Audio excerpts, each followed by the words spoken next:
សួស្តីអតិថិជនរបស់ឃ្លាំង GSK ទាំងអស់គ្នាថ្ងៃនេះយើងមកដឹងពីលក្ខណៈពិសេស3យ៉ាងរបស់កូន Excavator CAT 305 CCR ទាំងអស់គ្នា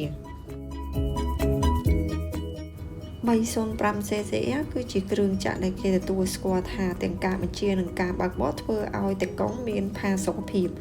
ក្នុងការដំណើរការវាមានប្រព័ន្ធល្បឿន2ឆ្លាស់ដោយស្វ័យប្រវត្តិមួយសម្រាប់តម្លើងហ្គាបង្កើនផលិតភាពការងាររីឯមួយទៀតគឺសម្រាប់ប្រើប្រាស់បរឬក៏ចល័តទាឲ្យបានលឿនរហ័សសម្រាប់អេតាផ្នែកខាងក្រៅវិញត្រូវបានគេរចនាបង្រួមតួខ្លួនឲ្យធ្វើការនៅកន្លែងចង្អៀតបានងាយស្រួលចូលនិងបង្វិលខ្លួន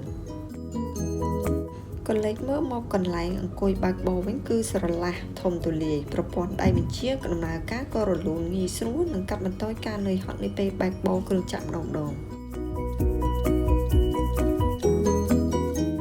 ចំណុចសំខាន់មួយទៀតគឺជាការបត់បែនរហ័សដែលប្រកបដោយថាមពលនិងបង្កើនប្រសិទ្ធភាពការងារខ្ពស់ការបត់បែនរហ័សជាមួយនឹងប្រព័ន្ធបញ្ជាផ្សេងៗនេះគឺដោយសារតែម៉ាស៊ីននិងប្រព័ន្ធ hydraulic ដូចជាបូមជាដើមធ្វើការស៊ីសង្វាក់គ្នាបានល្អ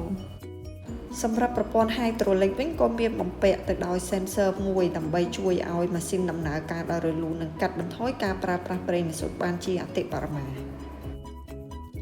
កូន SK មួយនេះក៏បំពាក់ដោយក្បាលម៉ាស៊ីនម៉ាស៊ូត4ម៉ាស៊ីន S4 គុយដែលបញ្ចេញថាមពលបាន47សេសលើសពីនោះទៅទៀតគេក៏មានបំពាក់ជាមួយនឹងតាក់បូផងដែរដែលជួយឲ្យម៉ាស៊ីនមានកម្លាំងខ្លាំងក៏ដូចជាសំឡេងស្ងាត់ល្អសម្រាប់ការជីកកាយដីនិងបង្វិលខ្លួនត្រឡប់មកវិញគឺមានភាពរហ័សរហួនកម្លាំងសង្កត់វិញមានរហូតដល់ទៅ 28.9 គីឡូវ៉ាត់ញូតុនដែលនេះគឺជាមូលហេតុដែលស៊េរី CCR គឺជាកូន SK ដែលពេញនិយមព្រោះវាបំពេញភារកិច្ចបានស្ទើរគ្រប់ស្ថានភាពការងារទាំងអស់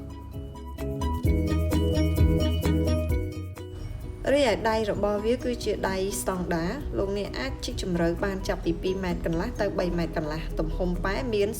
0.08 ម៉ែត្រគីបលើសពីនេះទៅទៀតកូន SK មួយនេះក៏ភ្ជាប់មកជាមួយនឹងប្រព័ន្ធទយោក្បាលបុករួចជាស្រេចដើម្បីបំពេញតម្រូវការរបស់លោកអ្នកចំណុចសំខាន់ចុងក្រោយនេះគឺជាការចំណាយតិចនិងសន្សំសំចៃខ្ពស់នៅពេលដែលប្រើប្រាស់ផ្នែកខាងក្រោយវិញគឺបំពាក់ទៅដោយម៉ាស៊ីនតម្រងប្រេងម៉ាស៊ីនដុំដេរនិងឌីណាម៉ូសាក់ជាដើមឯកាប៊ីនចំហៀងវិញលោកអ្នកអាចនឹងឃើញមានធុងទឹក Air ក៏ដូចជាប្រព័ន្ធ Hydraulic ទាំងមូលទាំងនេះគឺលោកអ្នកសុទ្ធតែអាចត្រួតពិនិត្យបានងាយស្រួលប្រចាំថ្ងៃក៏ដូចជាស្វីសផ្សេងៗអ្វីដែលវិស្វករបានគិតគូរទៀតនោះគឺជាការពន្យាចន្លោះពេលនៅក្នុងការថែទាំគ្រឿងចក្រតួយ៉ាងប្រេងម៉ាស៊ីននិងតម្រងប្រេងម៉ាស៊ីនត្រូវប្ដូរនៅចន្លោះពេល500ម៉ោងនេះលោកអ្នកអាចនឹងធ្វើការជាមួយនឹងគ្រឿងចក្រនេះបានយូរហើយនឹងច្រើនជាងមុនលើសពីនេះទៅទៀតកូន SK មួយនេះក៏បំពាក់មកជាមួយនឹង Gear Auto ដែលជួយកាត់បន្ថយថាមពលនៅពេលដែលម៉ាស៊ីនមិនដំណើរការសំចៃប្រេងនិងកាត់បន្ថយផ្សែងព្រមទាំងសំឡេងរំខានផងដែររីឯគ្រឿងបង្គុំផ្សេងដូចជាគ្រឿងក្រោមនិងគ្រឿងបង្វិលខ្លួនគេប្រើប្រាស់សុទ្ធតែជាគ្រឿងបន្លាស់ដែលមានគុណភាពធន់នឹងសំណឹកជាដើមអរគុណបងដែលតាមដានមើលវីដេអូមួយនេះមានចម្ងល់អ្វីផ្សេងតាក់ទងនឹងកូន SK CAT 305 CCR ក៏អាចតាក់ទងតាមរយៈលេខនៅក្នុង page អរគុណជួបគ្នានៅវីដេអូក្រោយទៀត